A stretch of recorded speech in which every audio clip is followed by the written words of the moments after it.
Luke chapter 10, verse 25 to 37. And behold, a certain lawyer stood up and tested him, and saying, Teacher, what shall I do to inherit eternal life?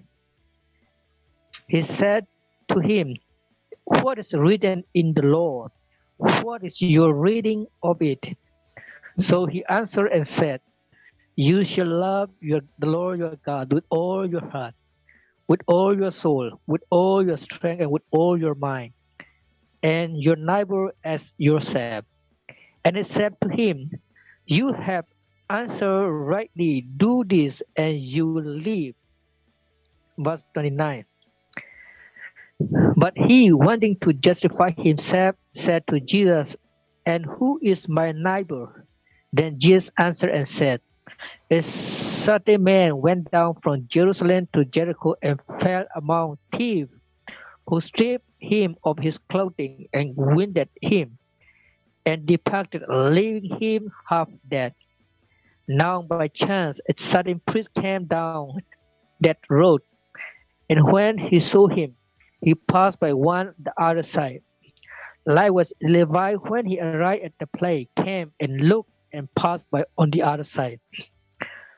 But a certain Samaritan as a journeyman came where he was, and when he saw him, he had compassion. So he went to him and bandaged his wound, pouring on oil and wine, and he set him on his own animal, brought him to an inn, and took care of him.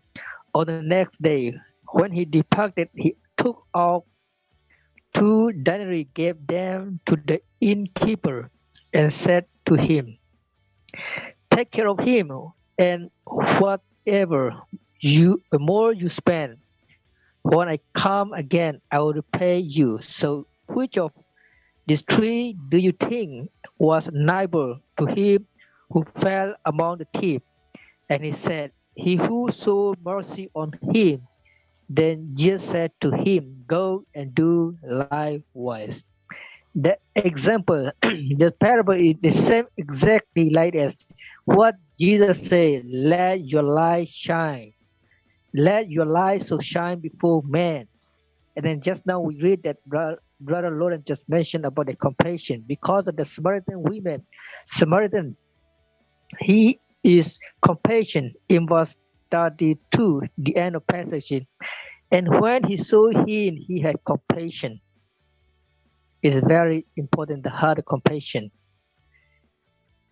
It is important for our believer. Thank you. Can I also add that of the 3 men in the example, 2 men, first man being the priest and Levite, as Lauren had mentioned, both being Jews, they had positions of authority, religious and political. They knew better. Mm-hmm. And in the book of John, chapter 15, verse 22, it says, If I had not come and spoken to them, they would not be guilty of sin. Now, however, they have no excuse for their sin. So the Levite and the priest, they knew what Jesus' teaching was. They knew to give compassion, to help the man in need. They passed anyways. They had no excuse for ignoring that man and his suffering. The Samaritan didn't know the way, but in his heart, he knew what was the right thing to do. So I think that was the example of loving your neighbor. He showed love to his neighbor. So, right. Yeah. Priest and Levite knew better. They chose to ignore. So there's no excuse for that sin. Right.